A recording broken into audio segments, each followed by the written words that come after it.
বিরূপাক্ষ বিশ্বাসকে বদলি করা হলো। বিরূপাক্ষ বিশ্বাসকে বদলি করা হলো, বর্তমান মেডিকেল কলেজ থেকে তাকে বদলি করা হলো। আমাদের সঙ্গে রয়েছেন আমাদের প্রতিনিধি অভিজিৎ চন্দ্র। অভিজিতের কাছ থেকে জেনে নেব। অভিজিৎ, অবশেষে ডক্টর বিরূপাক্ষ বিশ্বাসকে বদলি করা হলো, কোথায় বদলি করা হলো, কি জানা যাচ্ছে? তুলেলা, এই ডক্টর বিরূপাক্ষ বিশ্বাস এর বিরুদ্ধে বিগত বেশ কয়েকদিন ধরে নানান অভিযোগ ছিল। এই বিভিন্ন সরকারি মেডিকেল কলেজগুলোতে যে ভর্তি নিয়ে এবং সেখানে পরীক্ষায় পাশ করা নিয়ে যে দুর্নীতি চক্র, সেই দুর্নীতি চক্রের অন্যতম পান্ডা ছিলেন এই বিরূপাক্ষ বিশ্বাস, এমনটাই অভিযোগ উঠেছিলেন। এবং একই সঙ্গে আরজিকর মেডিকেল কলেজের প্রাক্তন প্রিন্সিপাল ডক্টর সন্দীপ ঘোষের ঘনিষ্ঠ সহযোগী ছিলেন এই বিরূপাক্ষ বিশ্বাস, এবং তার বিরুদ্ধে নানান রকম অভিযোগ ছিল এবং আরজিকরের ক্রাইম ফিরে তাদের থাকা নিয়েও বেশ কিছু অভিযোগ উঠেছিল। এবং অবশেষে রাজ্য স্বাস্থ্য দপ্তর তাকে বদলির সিদ্ধান্ত নিয়েছে। বর্ধমান মেডিকেল কলেজের প্যাথোলজি বিভাগের সিনিয়র রেসিডেন্ট থেকে তাকে কাকদ্বীপ, দক্ষিণ চব্বিশ পরগনার কাকদ্বীপ মহকুমা হাসপাতালের সেখানকার প্যাথোলজি বিভাগের সিনিয়র রেসিডেন্ট পদে বদলি করা হলো। এবং গত কয়েকদিন ধরে বর্ধমান মেডিকেল কলেজ হাসপাতালে তার বিরুদ্ধে প্রবল আন্দোলন চলছিল। সেখানকার ছাত্রছাত্রীরা এই ডক্টর বিরূপাক্ষ বিশ্বাসকে সেখান থেকে যাতে সরিয়ে দেওয়া হয় তা সেই নিয়ে আন্দোলন চালাচ্ছিলেন।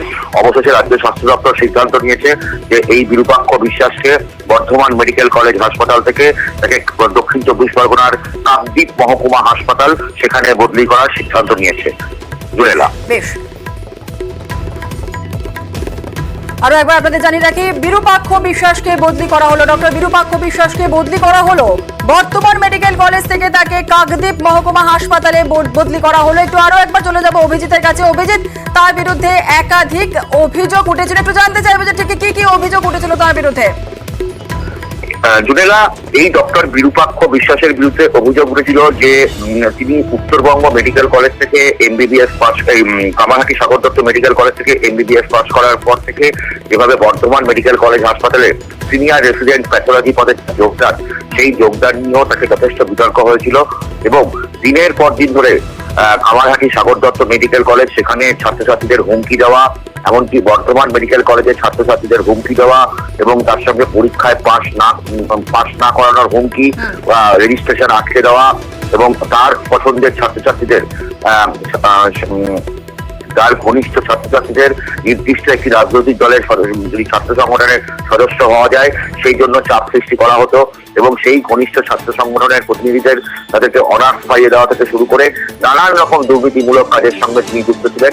এবং রাজ্য স্বাস্থ্য দপ্তরেও তার হাত লম্বা ছিল, এমনটাই অভিযোগ।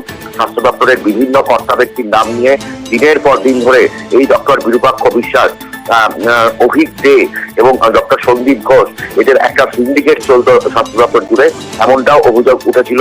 এবং ছাত্রছাত্রীদের একাংশ, ইন্ডিয়ান মেডিকেল অ্যাসোসিয়েশনের একাংশ, তারা অভিযোগ করেন এই ডক্টর বিরূপাক্ষ বিশ্বাস দিনের পর দিন ধরে বিভিন্ন মেডিকেল কলেজগুলোতে দুর্নীতি চক্রের সঙ্গে যুক্ত ছিলেন।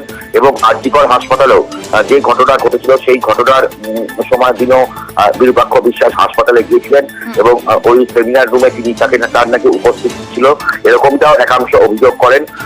সব মিলিয়ে বলা যেতে পারে বর্ধমান মেডিকেল কলেজ হাসপাতালেও গত কয়েকদিন ধরে তীব্র ছাত্র আন্দোলন চলছিল, প্রিন্সিপালকে ঘিরে বিক্ষোভ চলছিল এবং তাদের বেশিরভাগটারই দাবি ছিল এই ডক্টর বিরূপাক্ষ বিশ্বাসকে বর্ধমান মেডিকেল কলেজ হাসপাতাল থেকে বিতাড়িত করতে হবে। এবং অবশেষে এই বিরূপাক্ষ বিশ্বাস তাকে বদলির সিদ্ধান্ত নিয়েছে রাজ্য স্বাস্থ্য দপ্তর এবং তাকে দক্ষিণ চব্বিশ পরগনার কাকদ্বীপ মহকুমা হাসপাতালে বদলির সিদ্ধান্ত নেওয়া হয়েছে। এখন দেখার বিষয় যে বর্ধমান মেডিকেল কলেজের যে আন্দোলনকারী ছাত্ররা বিরূপাক্ষ বিশ্বাসের এই বদলির সিদ্ধান্তকে কি চোখে দেখে। জুনেলা, আর এর আমরা আগেও দেখিয়েছিলাম যে একটি হুমকি ভিডিও এসেছিল, সেই হুমকি ভিডিও আমরা একবার শোনাবো, সেই অডিও ক্লিপ। হ্যাঁ বলুন। শুনতে পাচ্ছিস? শুনতে পাচ্ছি। ডাক্তার কবে হবি? মানে তুই পাস করে করবি? ইন্টার্নশিপ করে তো ইন্টার্নশিপ কমপ্লিট হবে মে মাসে। মে মাসে? তার যদি সার্টিফিকেটটা না পাস তাহলে কি হবে? কেন ধরবি তো 10,000 করে মেডিকেল কাউন্সিলে? কেন নিরপেক্ষতা বলছি যে চন্দ্রমণি ঝাড় নাম শুনেছিস? ওটা আপনি দিয়েছিলাম 1 বছর পরে কি গেছে? তো তাকে দিয়ে গেল। আমি তো কিছু করিনি দাদা। কেন কি হয়েছে? তুই কিছু করিস, বিএসএ করিস। আমার নাম বিরূপাক্ষ বিশ্বাস, না শুনেছিস? শুনিস? না তো শুনবি, ঠিক শুনি। সময় সঙ্গী। যখন যেদিন ঢুকে সবাই পাঠিয়ে দেবো ইনভয়েস থেকে সেদিন সঙ্গী, সেটা অন্য ব্যাপার। তুই ডিএসএ করতে চাস কি করিস না করিস আমার গুলি কোনো মাথা ব্যথা নেই, ঠিক আছে? ভালো করে যা করার কর, কিন্তু কলেজে বেড়ে কর, 1 নম্বর। দ্বিতীয়ত তুই যদি কথা না শুনিস আমি তোকে 2বার ফোন করবো, আমি কাউকে 2বার ফোন করি না। তো আমি কে সেটা তো প্রিন্সিপালকে গিয়ে জিজ্ঞাসা করে নিবি, প্রিন্সিপাল আছে, ডিন আছে, আর কে কে আছে তোর কলেজে জিজ্ঞাসা করে নিস। তৃতীয় কথা, ঠিকঠাক কথা না থাকলে তোর রেজিস্ট্রেশন আসতে দেবো। কি হয়েছে? সেটা মাথায় রাখিস, ঠিকঠাক না থাকলে তোর রেজিস্ট্রেশনটা আটকে দেবো, এরকম আমার গ্যারান্টি দিস, ঠিক আছে? 1 বছর কোর্টে করবি, চাস এসব আমি যাস না কোনটা? আর আমার নামে যদি কমপ্লেন করতে হয় নামটা লিখে নে, ডক্টর বিরূপাক্ষ বিশ্বাস। আবারও বললাম তোকে আমি, ঠিক আছে? তোর মেইন বয়েজ হস্টেলই তুলে দেবো আমি, 500-600 ছেলেকে নিয়ে গিয়ে, সব এমবিবিএস পড়ে, বাইরে ছেলে ঢোকাবো না। এমনি মরে যাবি, কেন করছিস এগুলো? আপনাদেরকে সেই audio clip audio clip viral হয়েছিল, যদিও এই অডিও ক্লিপ বিরূপাক্ষ বিশ্বাস তিনি অস্বীকার করেছিলেন।